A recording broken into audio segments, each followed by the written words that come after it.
O presidente Jair Bolsonaro divulgou um vídeo em que a presidente do Sindicato dos Policiais Federais em São Paulo, Suzana Valmor, afirma que, independente da saída de Sérgio Moro e de Maurício Valeixo, a Polícia Federal seguirá agindo com independência, porque essa é, há muito, uma característica da instituição. Bolsonaro disse: lamentavelmente, o ex-ministro mentiu sobre interferência na Polícia Federal. Nenhum superintendente foi trocado por mim. Todos foram indicados pelo próprio ministro ou diretor-geral. Para mim, os bons policiais estão em todo o Brasil e não apenas em Curitiba, onde trabalhava o então juiz. Vídeo: doutora Suzana Valmor, presidente do Sindicato dos Policiais Federais em São Paulo. O Sindicato dos Policiais Federais em São Paulo divulgou uma nota pública em que afirma que a autonomia da Polícia Federal não é ameaçada pelas mudanças. Ouça. O Sindicato dos Policiais Federais do Estado de São Paulo vem a público esclarecer que, apesar de a Presidência da República ter a prerrogativa constitucional de exonerar e nomear o ministro da Justiça e o diretor-geral da Polícia Federal, o órgão já detém autonomia investigativa e técnico-científica asseguradas em lei.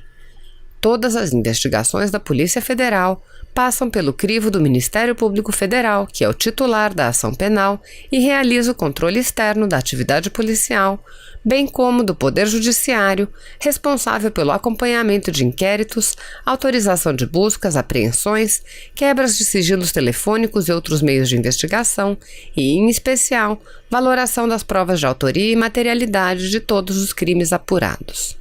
A independência da Polícia Federal nas investigações pode ser comprovada em suas inúmeras operações, prisões, apreensões de ativos e drogas, desarticulação de organizações criminosas, prisões de políticos e empresários ao longo dos últimos 20 anos, de amplo conhecimento público, como, por exemplo, a Operação Lava Jato, que resultou na condenação de dezenas de políticos, agentes públicos, doleiros e empresários.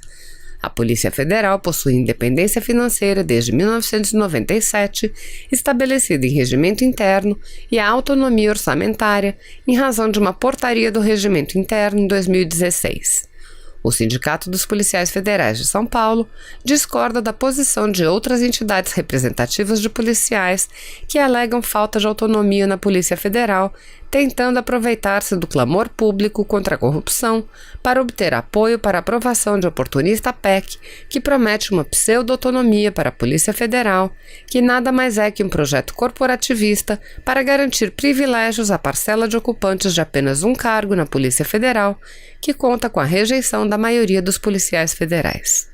Na oportunidade, o sindicato relembra que há mais de 30 anos, os policiais federais reivindicam a aprovação de uma lei orgânica que fortaleça ainda mais a atuação independente do órgão e valorize todos os seus servidores. Suzana Valmor, presidente do Sindicato dos Policiais Federais do Estado de São Paulo. Veja o vídeo compartilhado pelo presidente Jair Bolsonaro. Diante dos acontecimentos que geraram instabilidade, saída do diretor-geral, saída do ministro da Justiça, fica o questionamento com relação à autonomia da Polícia Federal. O que vai acontecer daqui para frente com relação às investigações, às operações, se vão seguir de forma independente, se vão sofrer alguma espécie de interferência. Nós temos observado que nos últimos 20 anos a Polícia Federal tem exercido um protagonismo no combate à corrupção, tem exercido suas atribuições de forma independente, e isso decorre da própria estrutura do órgão e principalmente da qualidade dos seus agentes. Além disso, a Polícia Federal ela é submetida ao controle externo do Ministério Público Federal. Os principais atos das investigações obrigatoriamente necessitam de ordem judicial. Então, dessa forma, nós percebemos que já existe uma autonomia, que já tem uma história dessa autonomia e que vai continuar. Então, nós, policiais federais, acreditamos que a Polícia Federal vai continuar trabalhando de forma independente, sem interferência. Oi, gente, saindo do palácio, vim acompanhar o meu presidente amado, querido, nessa coletiva. Dia tenso, dia complicado, mas a gente continua. Foi Deus que levantou esse presidente para governar esta nação, nós estamos juntos. Que Deus abençoe esta nação. Bora, gente, vamos trabalhar, Nós estamos no meio de uma pandemia, vamos cuidar do nosso povo. Temos muita coisa para fazer. Justamente hoje que nós íamos anunciar para o Brasil, eu, o ministro Onyx e o ministro da Saúde, o ministro Nelson, todas as ações para a população idosa. A gente não pôde anunciar porque tinha o pronunciamento do presidente. Mas acompanhe aí o nosso trabalho nos nossos sites, site dos 3 ministérios. Vejam quanta coisa estamos fazendo para a população idosa. Presidente Bolsonaro, firme, estamos todo mundo junto com o senhor. Bora trabalhar, cuidar do nosso país. Quando se fala da cadeia de abastecimento de um país, especialmente de produtos que não podem faltar à população, como produtos de higiene em alimentação, a infraestrutura é muito importante e fundamental nesse serviço. E para detalhar sobre o papel do Ministério da Infraestrutura na manutenção da cadeia de abastecimento do país, eu converso agora com o ministro da Infraestrutura, Tarcísio Gomes de Freitas. Oi, ministro, obrigada pela entrevista. Obrigado a vocês pela oportunidade, boa noite.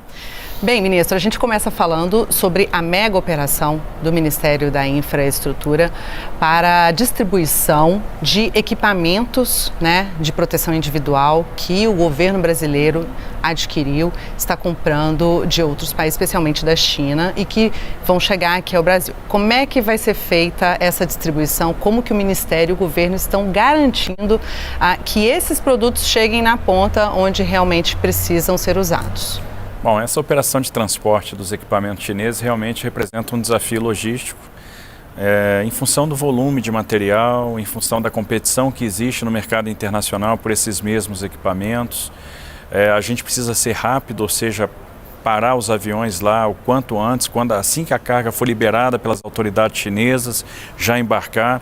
Precisamos pesquisar rotas seguras para trazer esses equipamentos para o Brasil.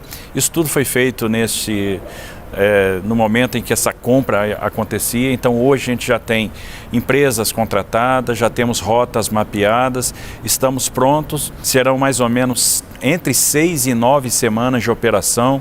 Em cada semana nós vamos mandar 2, 3, 4, 5 aviões para lá. No total a gente deve fazer 40 operações para trazer 240 milhões de máscaras, várias toneladas de equipamentos, são 960 toneladas, para garantir o abastecimento para todas as unidades da federação. Chegando aqui, esse material vai para um centro de distribuição em Guarulhos. Nós vamos usar tanto o centro de distribuição do Ministério da Saúde, quanto o centro de distribuição do Comando da Aeronáutica, e vamos redistribuir essa carga, separar os lotes por unidades da federação e fazer essa distribuição usando aí a nossa malha aérea, os aviões comerciais que nós temos aí operando numa malha mínima, botando essa carga no porão e fazendo a distribuição para as principais cidades, para as cidades hub. A partir dessas cidades, ou a gente vai fazer o deslocamento aéreo ou via rodoviário, de maneira que todas as unidades da federação recebam esses materiais. É importante ressaltar isso, ministro, que além de ter toda essa operação para trazer para cá, tem também uma segunda etapa, que é a operação para distribuição para estados e municípios. Exatamente. E existe um acordo também com os municípios para que flua mais fácil essa distribuição. Exato. A nossa previsão é, chegando a carga, a gente tem conseguido, graças ao apoio da Receita Federal e da Anvisa, liberar muito rapidamente isso na chegada do material. A gente libera em minutos, essa carga vai para o centro de distribuição e no dia seguinte ela segue para os diversos estados. E a previsão é que a gente consiga entregar sempre no dia seguinte ao da recepção da carga em todas as unidades da federação. Ministro, outra atuação do Ministério da Infraestrutura é com relação ao apoio na montagem dos hospitais de campanha, Como é que está sendo feito esse trabalho? Bom, a partir do momento que o Ministério da Saúde detecta um problema de disponibilidade de leitos, e verifica que a solução para aquela localidade é a montagem de hospital de campanha, eles têm acionado o Ministério da Infraestrutura. A gente desenvolve o projeto de engenharia, o termo de referência, a contratação, e nós temos uma equipe de engenheiros que acompanha a montagem nesse local. Atualmente nós temos o Hospital de Campanha de Águas Lindas em montagem, serão 200 leitos, todos os leitos de estabilização, ou seja, leitos que vão ter lá o ponto de oxigênio, de vácuo, de ar comprimido, ou seja, pontos aptos a receber, inclusive a instalação de respiradores. Então são leitos que podem ou ser de observação ou se transformar em leitos de terapia semi-intensiva. E a ideia é repetir esse modelo em várias unidades da federação. O próximo passo, o próximo hospital de campanha que deverá ser montado é o de Manaus, e vai ser um hospital de campanha um pouco diferente, que vai atender as peculiaridades dos povos indígenas. Então vai ser um hospital exclusivo para povos indígenas, esse que a gente deve montar em breve em Manaus. Bem, no início da pandemia, assim que surgiu toda a história sobre o novo coronavírus, houve uma correria da população e um medo também sobre a falta de abastecimento de alimentos. Como é que o governo hoje responde com relação a isso, inclusive tranquilizando para a manutenção de todo o serviço voltado para o abastecimento nos supermercados e para que não falte alimento para ninguém?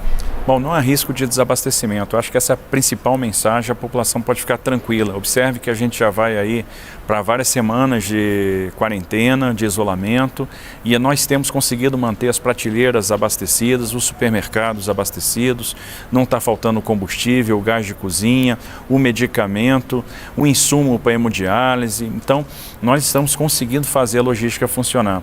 Houve uma montagem de um conselho de secretários de transportes, presidido pelo Ministério da Infraestrutura. A gente, com esses secretários, conseguimos enxergar problemas que haviam nos decretos de restrição nos vários estados. Esses decretos foram todos revistos.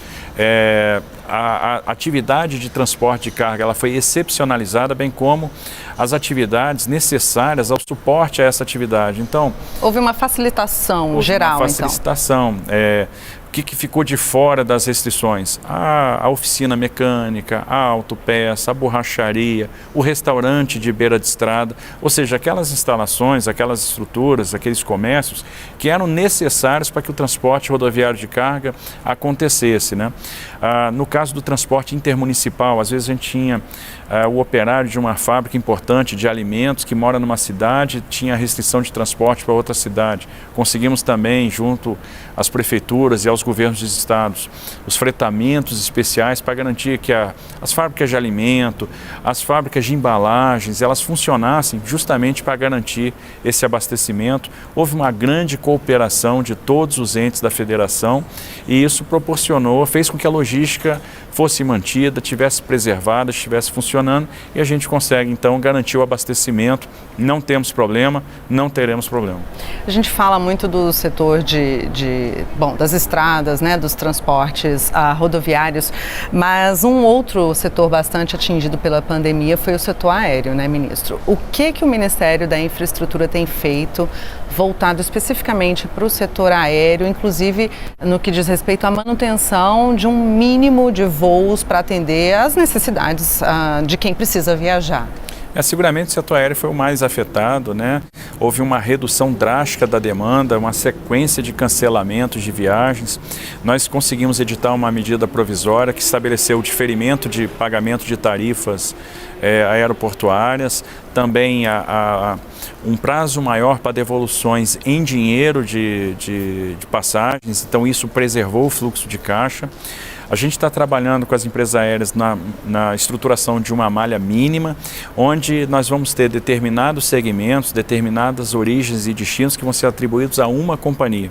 Então nós vamos permitir algo que numa situação normal não seria possível, por ser configurar uma prática anticoncorrencial, mas que no momento de emergência é muito adequado. Então, para garantir o mínimo de viabilidade de determinados voos e manter esse fluxo aéreo, que vai ser importante, até para o deslocamento de equipamentos médicos, de EPIs, de profissionais de saúde, nós vamos ter determinadas origens e destinos, determinadas rotas atribuídas a uma companhia. Então, quem comprar passagem numa das três companhias vai acabar voando direcionado para uma companhia, como era a Ponte Aérea Rio-São Paulo lá atrás, onde se comprava uma passagem da Transbrasil, se viajava de VASP. Isso vai acontecer novamente agora.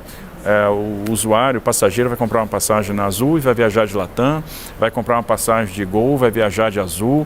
Então, cada companhia vai ser responsável por um segmento. Além disso, a gente está vendo a possibilidade, estamos negociando junto ao BNDES as linhas de capital de giro, que vão ser fundamentais para garantir um pouco mais de para dar uma elasticidade, um pouco mais de rigidez para essas empresas. E como o governo é um grande contratador de passagem, né, o governo compra muitas passagens, a nossa ideia é comprar essas passagens antecipadamente para dar capital de giro, a gente garante um percentual de desconto e à medida que a gente for consumindo as passagens, a gente vai abatendo um saldo que nós vamos ter em conta corrente. É uma maneira de preservar esse setor. Preservar o setor é fundamental para que na passagem da crise, no momento seguinte, a gente tenha o setor saneado, né? A gente consiga sobreviver a isso, para que não tenhamos problema de oferta, carestia, né? Problema de elevação de preço de passagem, bem como localidades que deixem de ser atendidas. Bem, ministro, os demais setores logísticos, né, portos, ferrovias, também estão sendo monitorados para garantir a continuidade desses transportes sem que os trabalhadores fiquem expostos?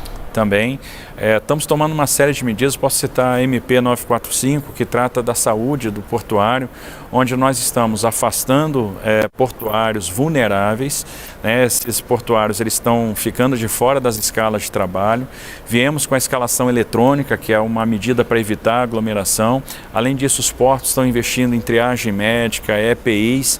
Garantimos a renda mínima para esse trabalhador avulso que foi afastado da escala. Essa renda mínima vai ser paga pelo operador portuário. Então, tanto no setor ferroviário quanto no setor portuário, nós conseguimos manter as operações, garantindo também a segurança para os usuários. Estabelecemos com todos os embarcadores um protocolo mínimo de condições sanitárias para os terminais, tanto os terminais próprios, os terminais em pool, terminais de terceiros. Então, todas essas medidas foram tomadas e aí a minha homenagem aos bravos profissionais do transporte, que mesmo sabedores do risco, compreendem o papel que eles têm, a relevância que eles têm para o país nesse momento, e assim como os profissionais de saúde, eles não estão se furtando à sua missão, estão cumprindo o seu papel com muita dedicação, com muito esmero, e são credores de todo o nosso mérito, nossa homenagem, realmente é emocionante ver como esses caras estão se doando pelo Brasil. Bom, ministro, para a gente encerrar, quando se fala em Ministério da Infraestrutura, a gente lembra o quê? Das estradas, das concessões, é o que mais rápido vem à mente. Então, para a gente assegurar também para toda a população como ficam os investimentos da infraestrutura nessa área, nas concessões, nas obras. Nada foi paralisado durante esse período. Nada foi paralisado, era necessário manter a infraestrutura operando, funcionando, conseguimos manter as obras em andamento, entregamos nesse período um trecho de duplicação da 381 Minas, da 101 Bahia, da 101 Sergipe, iniciamos a ponte Xambioá, mantivemos a obra da ponte internacional de Foz do Iguaçu, obras de restauração, de manutenção em todo o Brasil, obras nos aeroportos regionais. Então conseguimos manter a atividade, né, da infraestrutura vigorando, pulsando, as obras em andamento. Concluímos estruturações de projetos de concessão, interagimos com o TCU, temos autorização para fazer novos leilões e neste período temos mantido conversa com os investidores que têm mostrado grande interesse nessas concessões, interesse no Brasil, um interesse forte, e eu tenho certeza que o nosso programa de concessão vai ser um sucesso e vai ser importante para trazer investimentos para a retomada. Esse é um setor que não corre riscos. Seguindo esse cronograma, nada vai ser atingido. Nós vamos conseguir praticamente manter intacto o cronograma, fazer os nossos leilões de concessão, trazer investimento para cá, tocar as obras que já estavam programadas, fazer as entregas que estavam previstas. Esse ano é quase uma entrega por semana, né? São 52 obras que vão ser entregues até o final do ano e estamos conseguindo manter esse cronograma. Isso vai ser fundamental para a preservação do emprego. Tá certo. Ministro Tarcísio Gomes de Freitas, muito obrigada pela entrevista, pela sua disponibilidade aqui. Muito obrigado. Se você apoia Jair Bolsonaro, curta este vídeo, manifeste a sua opinião e compartilhe para que a vontade do povo brasileiro seja conhecida. Inscreva-se no canal para ter acesso gratuito ao nosso conteúdo. Uma produção Folha Política.